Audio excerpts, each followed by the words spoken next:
All right. Happy Sunday, everyone. Thanks for stopping back by the channel. Really appreciate you being here. We're going to shift gears again, move away from what we were talking about in some previous videos. And I've had a couple of requests and a few emails about war stories from the penitentiary. They want to hear more about, well, what was it actually like working in there? And that seems to be entertaining. So we'll talk about that for a little while. So let's go ahead and skip right ahead on into the future, get past all the training and everything with that. Shout out to the individuals that are going through training and have gone through it. Hope everything's going good for you guys. If it is, let me know. We're going to talk about today one of the early experiences that I had in segregation and how difficult it can be working with a partner when you don't get along with each other very well.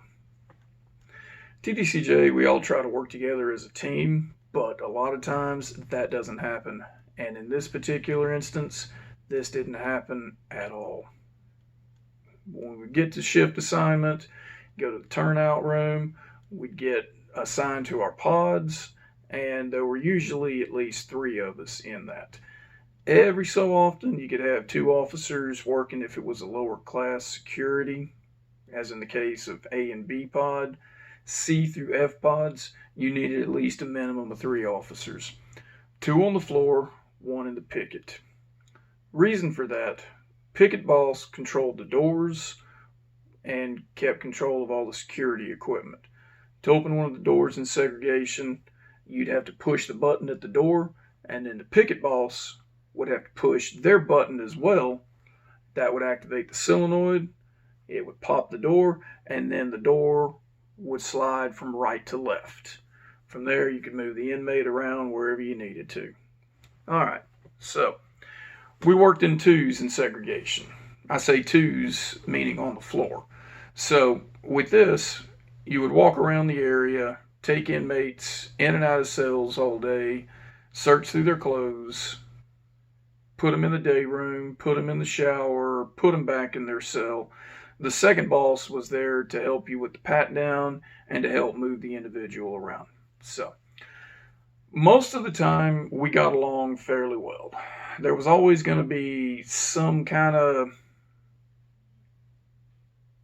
contention, I guess the word would be, or a little bit of friction amongst individuals. Personalities were going to clash, just like with anybody.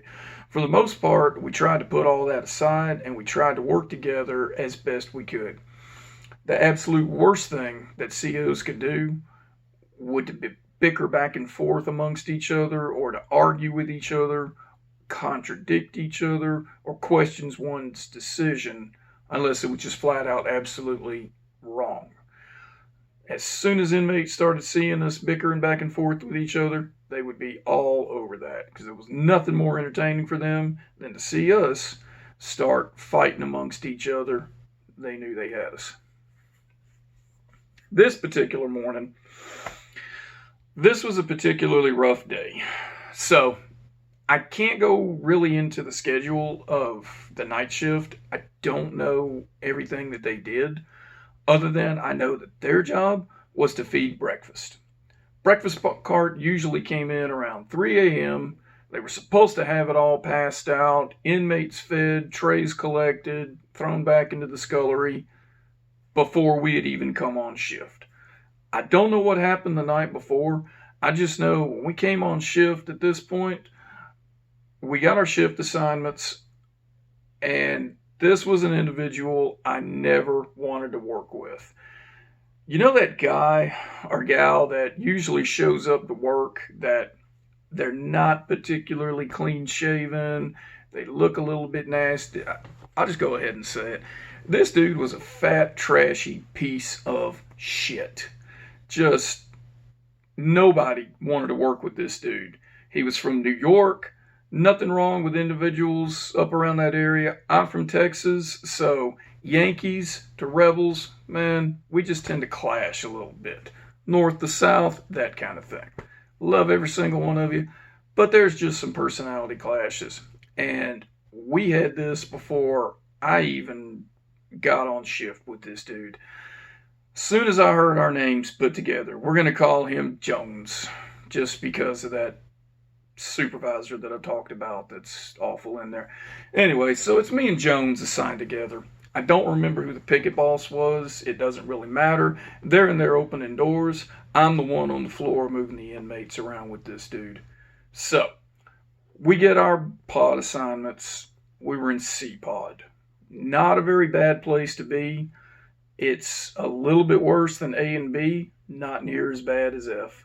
So, we get our assignments, we get our keys, we get our cuffs, we get our bean tools, we're walking down, we walk in, and normally, once you were done with turnout and you went to relieve the night shift was standing there at the door, ready to just leave. All right, we'd get a little briefing from them, say hi, and that was about it. This particular morning, night shift was standing there with the chow cart still in there, and breakfast hadn't been passed out. That was a red flag right then and there. Like, why has breakfast not been served? And it's 6:30 in the morning now. These inmates are all awake right now. Usually they were still asleep at that point, and we were getting ready to figure out who wanted to go to rec and day room, and they hadn't even eaten breakfast yet. Now, let's put that into an account. You get ready to have breakfast you get ready to have your meal around 5 in the evening, and now here it is 8:30 in the morning, and you still ain't had food. You're probably going to be a little bit irritated at that point. Let's just say these dudes were pissed. Absolutely livid. Banging on doors, beating, hooting, hollering, yelling. It was one of those, I wanted to turn right around and just walk right out. Only reason I didn't, I needed my job. So, we talked to the guys. What's going on? Why is the breakfast cart still here? The noise was just so loud in there. It was just like beating against both sides of your head. It's 6:30 in the morning. It's supposed to be quiet, and these dudes are in an uproar.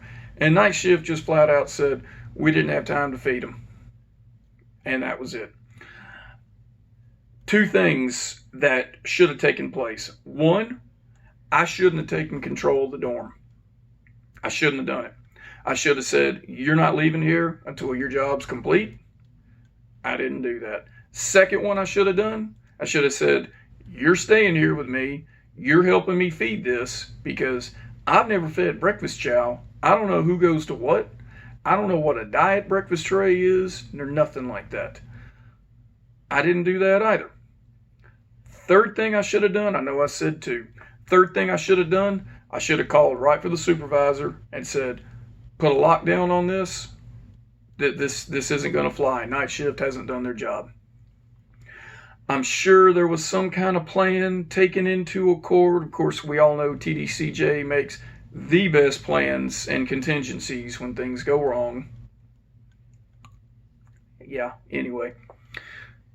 So night shift leaves.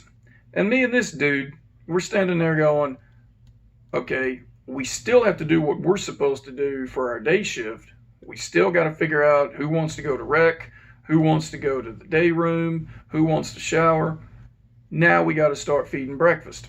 All right, so I wander over to the breakfast cart. Now picture this big metal 4-wheel cart. It's got doors that open up on both sides. Not accordion style, they swing outward. And inside are all these trays. They're on metal racks. And we had this big metal carrier, I guess you'd call it. It had enough slots in it that we could put 7 trays in it. 7 trays, but there were 8 cells on each one. So you were always short 1 tray. So it was good if your partner could carry at least 1 tray along with carrying the drinks. It's just something we had to work out. So I go over to this breakfast cart. The picket boss has already taken their place in it. We hadn't even taken the paperwork to get started with what we were supposed to do, because now we're trying to feed chow. And I go over to this cart.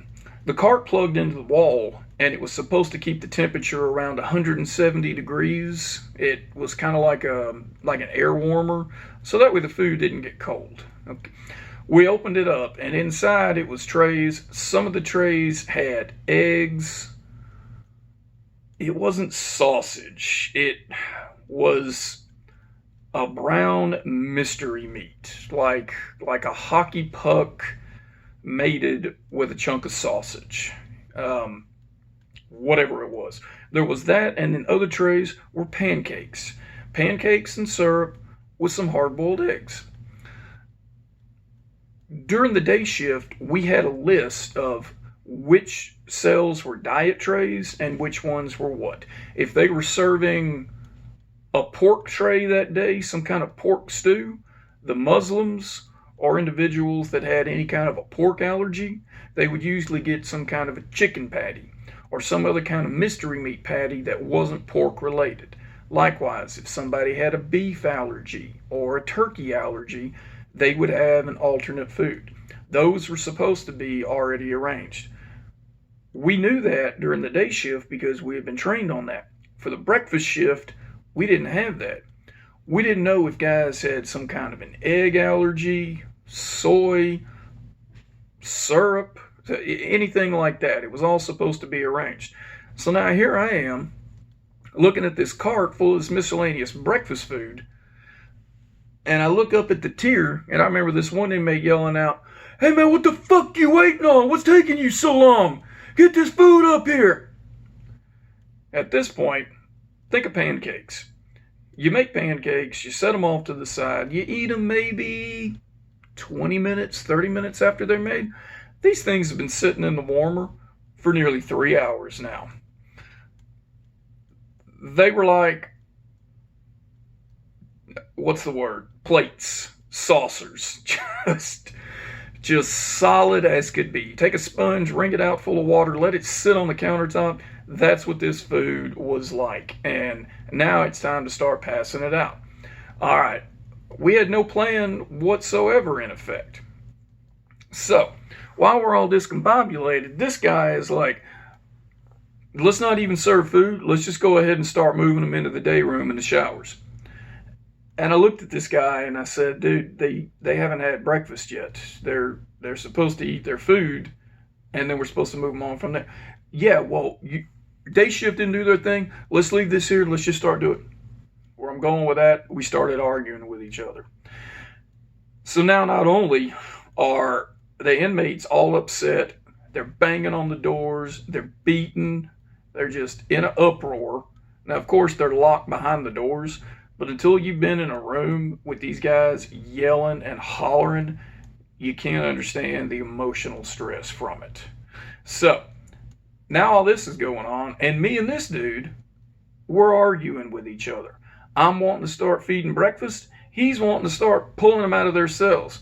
Pulling out unruly, pissed off inmates out of their cells when they haven't eaten. We probably wouldn't have got to the third door before dude would have already been jump on us, or no telling what would have come flying out of that cell. So, I tell the dude, look, we got to get food passed out here at least, and then we can start moving them around. If we can't get to all the guys, we can't get to all of them. All right. So we put our little hairnets on. Yeah, we had to wear hairnets while we passed the food out. Put our little gloves on, which we wore all the time anyway when we were moving these dudes around. We get to the first set of cells, and we get ready to start passing out trays. First tray, I set it on the slot. What happens? Dude fucking slaps it out of the way. Tray goes flying, food goes everywhere. And now here comes an arm sticking out the slot, just waving around, beating, hooting, and hollering. What's my reaction? Kick the slot closed? No. Open the door, go in, calm the dude down? No. I got to stand there with this guy and try to talk him out of his slot. All right. Not able to talk the guy out of the slot. I'm still stuck at cell door number 1. I look over to the side, and my partner, who was supposed to be right there beside me, is just standing there, looking around the room, picking his freaking teeth, not doing anything. I couldn't be more livid at this point with this guy. Upset with the inmates going on. I'm pissed off at night shift the way they set us up. At that point, I walked back to the picket, banged on the glass. Give me the radio. Give me the radio right now. Picket boss had the radio, floor bosses didn't. Get on the radio. I need a supervisor in C-Pod. Need a supervisor in C-Pod. Over. Pause. Nothing comes back. C-Pod needs assistance. C-Pod needs assistance right now. At that point, Lieutenant comes back on. Hey, what's going on in C-Pod? ALT. Hey, we're trying to get these trays passed out from night shift, and I got an inmate. He's got the slot jacked. Slot jack means an offender had stuck their hand out through the slot, and we couldn't close the slot, couldn't injure the inmate. Lord knows, can't do that. So I had to talk him out of it. I got an inmate that jacked the slot, and I need you to come on in here.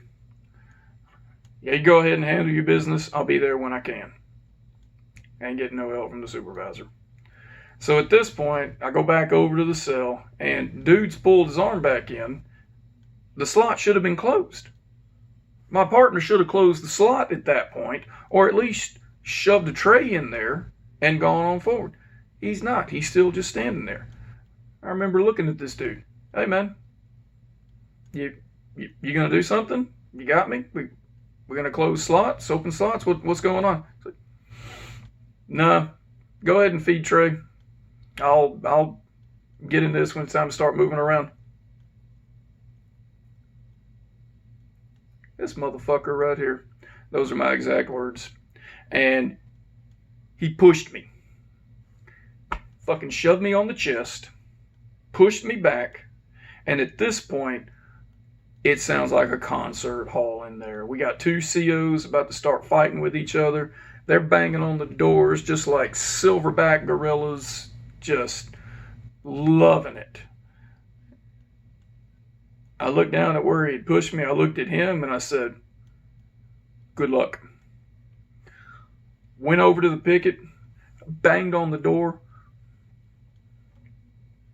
Picket boss opened the door. It's like, I can't do it. I'm about to walk off.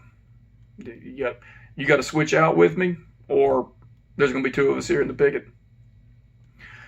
Picket boss, shout out to you. You took care of me that day. Picket boss switched out with me.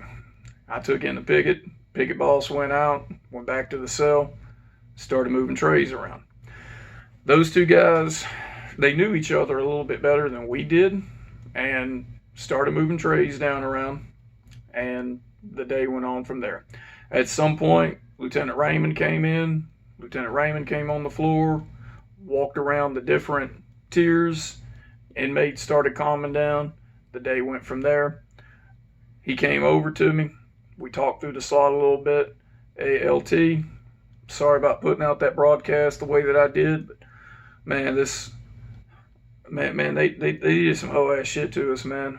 We shouldn't have been serving breakfast in here done the way we're supposed to. But this is day shift. What the hell happened to night shift? They couldn't do their thing. Lieutenant Raymond, he talked me down. Said, Carter, I get it. We got done wrong. We got done dirty. Cap knows about this. Cap's already talking to the warden. He's already had a meeting with him. This is going to be addressed. However, we got to get through today. We got to work through it. All right. Stuck my hand through the slot. We shook hands. I said, LT, man, thanks for that talk. I'm feeling better. From there, the other guy, the one that I was working with, the one that clashed with us, he comes over to get relieved out of the picket. I pop the door. He comes in. We don't say nothing to each other. Nothing at all. Walk past him. He pops the door. Door pops. Go out, get on the floor, work with the other dude. At this point, breakfast has been served. We're getting the trays back. We call that slopping. Take a garbage can that's on wheels, run down the tiers, pop the slot. Inmate throws the tray out. May throw it on the ground. May set it there. May throw it at me. Whatever. Try not to get hit with it. Take the tray, put it in the garbage can, go on down, shove it out in the hallway, let the SSI take it, get it washed, get ready for lunch. We'd gotten through that fiasco. We're about 2.5 hours into our day shift. Now it's time to start moving inmates around. Whole nother story in with that one. That one was just that was at that point that was the closest I'd come to walking off the job. I had been on for just a couple of months at that point. That was probably a worse shift from there. I'm not saying I'm right in all those accounts, not at all. There's many different things I could have done. When the inmates saw me start reacting the way that I did, here we go. They all start talking, start going amongst themselves, and they just try to find ways to make it that much more difficult. It started off tough when we walked into a situation we weren't ready to deal with and handle. We didn't handle it very well. We got through it. We made it through that day. But oh my God, if I could have walked off that day, that would have been the day that I just left it all behind. We got through it, and shout out Lieutenant Raymond. He never put us together again. I know that guy's not there anymore. He left before I did. I don't know if he hired on another time later on. I hope he didn't. Was not good for the place. Hopefully he's cleaning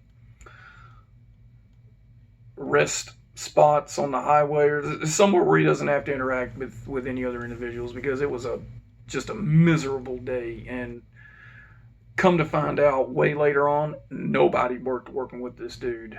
And when I met with Miss Sorrell and Campbell and Steve, they all said to me, Carter, anytime somebody heard their name call up with this guy, it was a bad day. And the fact that you made it through, good on you. It was rare to get shout outs like that from some of the old hands that have been there. So that made me feel good. It didn't prolong the career, but it definitely made me feel good. So, anyway, that was a bit of a rant. I really hope you guys appreciated all this. War story number 1. Going to continue on in the series. If individuals like hearing about what I'm talking about, I can get further into it. There's a lot more to follow with that. This one just definitely stuck out in my mind.